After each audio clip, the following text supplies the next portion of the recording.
भाषण ऐकायचं आहे. सत्यशोधक समाजाने त्यांनी काय सांगितलं? सर्व साक्षी जगतपती, त्याला नकोच मध्यस्थी, या समाजाचं घोषवाक्य. ईश्वर एक आहे, तो सर्वव्यापी, निर्विकार, निर्गुण, सत्यरूप आहे. सर्व मानव प्राणी त्याची प्रिय लेकरे आहे.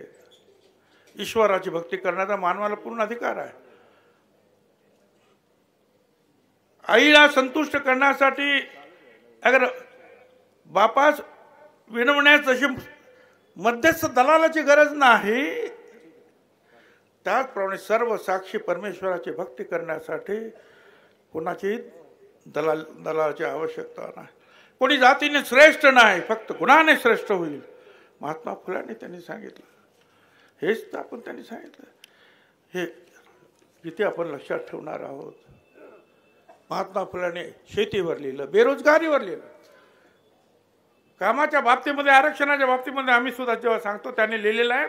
जेव्हा त्यांनी पाहिलं की एकाच समाजाचे लोक सगळ्या ठिकाणी काम करताना दिसतात, त्यावेळेला त्यांनी सांगितलं कामे द्यावे वाटून जातीच्या प्रमाणात. आरक्षणाचा तो एक प्रथम वाच त्यावेळेला झालेला आहे. त्यांनी ही सगळी पुस्तकं जे आपण त्यांनी लिहिलेलं वाचले ना, तर आपल्याला पुष्कळ जे आहे याच्यापासून कळून येत आहे. अन्याय त्यांच्यावर खूप झाला आणि म्हणूनच जे आहे त्यांनी पण विचार केला, किती अन्याय, कब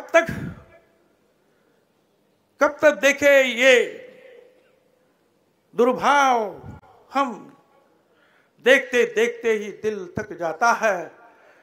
जब वार हो स्वाभिमान पर हर बार, तो सब्र का भी अंत हो जाता है.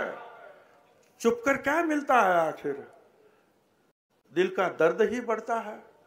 उठानी पड़ती है आवाज जब पानी सर से ऊपर चढ़ जाता है.